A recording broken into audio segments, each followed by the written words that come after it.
adding additional attribute in our simple class, and it is named phone.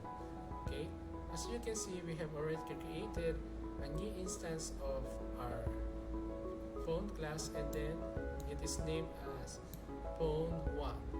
Okay, we have already used the model attribute that we have created, and then we assign a value by assigning it in assignment operator, and then with a value of phone in iPhone 11.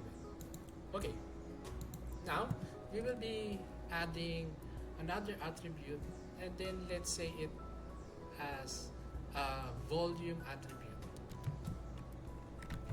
So in line 3, we'll be adding public int. We will be using integer for our volume attribute. Okay. In this case, we can simply add an additional or initial value for our volume attribute. So if we want to display the value of our volume attribute, we can just simply use the system.out.println to display the volume attribute. Okay, so our instance name is phone1, followed by the dot operator to separate our object from our attribute, which is in this case volume. Okay, so let's try. So let's save, and then let's go to our terminal. Let's try to compile Java phone.java. Okay, and then let's compile this one. Okay, so we were able to display the value of our volume attribute. Now we'll try to add another attribute which concerns with the list of the contacts of our phone. Okay, so for this time we will be having a list of contacts, and then we'll make it as an array of strings.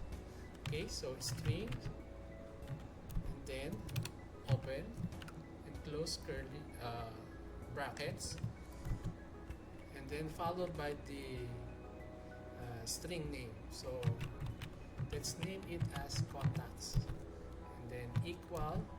Always remember that we will be using a new keyword to identify our string of array. So for this time, let's make 5 items or storage for our contacts. Okay, so let's dive into our instance, and we'll add 1 item for our contacts. So remember that our first or our example for our instance is phone1, and then we will be using the contact attribute, and then we will be placing that a value for our contact, the first value that we can have in our contact. Okay, so always remember that this is an array, so we need to identify, or we need to specify in what part of an array that you will, or your value will be stored. Okay, so in order for us to store it in the first element, we need to place the index 0 in our open and close brackets. Okay, so for this time, let's add Pedro as our first contact. Okay, so instead of volume, we'll be replacing this one with contact, and then the index 0. Let's try to save this one, and then again. Let's see. Okay, so we were able to display the first contact of our pawn class. Okay, let's try to add some more. So let's see. Let's just copy this one. Control C, paste, additional 4 items. So followed by 1, 2, 3. Let's see. This one should be 4. Okay, so Pedro, Andres,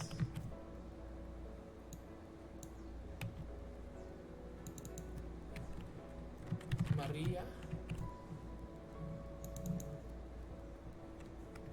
Carlo, and Susan. Okay, let's now try to display the third one, which is Maria. So the third one, the index is 2. So let's replace the 0 with 2. So let's try to save and then display. Let's see the output. Okay, so we're able to get the value of the third value of our contact. Okay, so for example, another example, let's display two value, the last two contacts. So 3 and then 4. Save.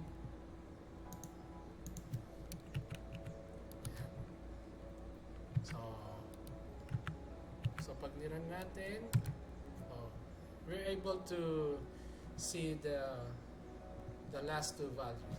Okay, so we can simply use for loop statement to display all of this one. So let's make this one a little friendlier. So instead of just placing, we'll be adding my contacts. Let's add somewhat like this.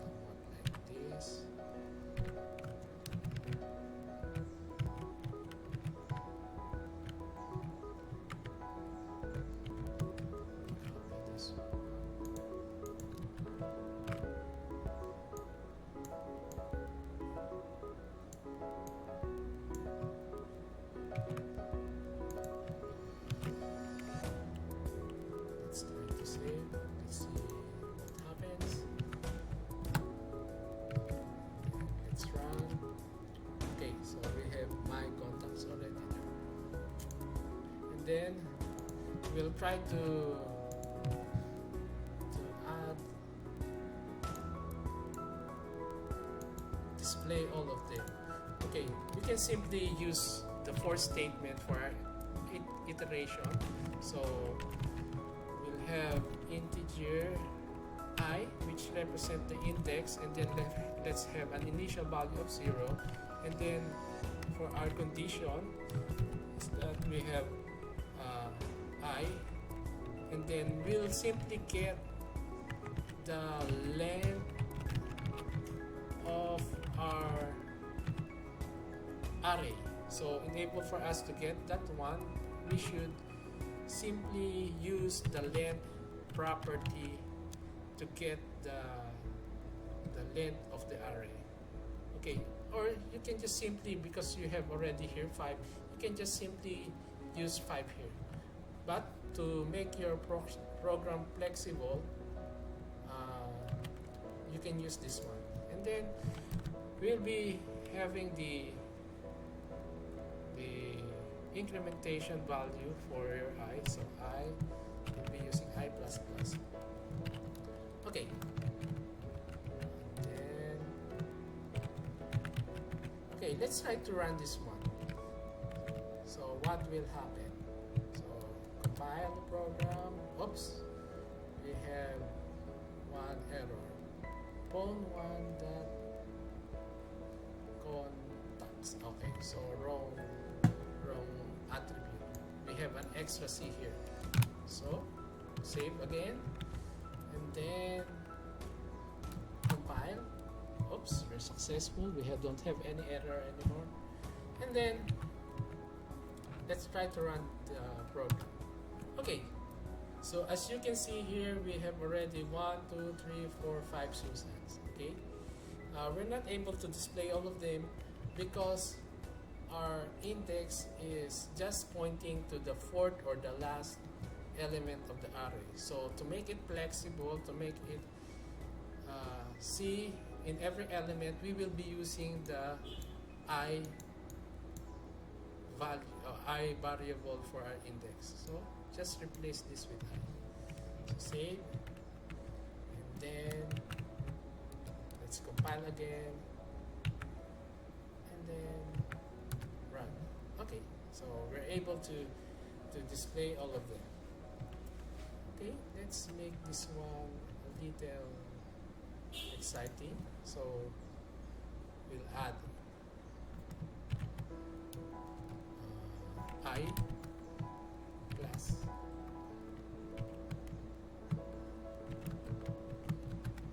We will do concatenation so that we will be having this one as an list. Okay, so save, and then compile, and then run again. Okay, so we already have 0, 1, 2, 3, 4. Okay, but in a normal counting, we need to start in number 1 and then ends with 5. Okay, so let's try to modify this one. So if we have this 1 plus I, 1 plus I plus 1, let's see what happens. Okay, let's compile and then run the program. Okay, so we're able to see, to start with number 1 already. So this is one way on how you can use attributes in your program. Okay, so hope this video helped you in learning object-oriented. Until next time.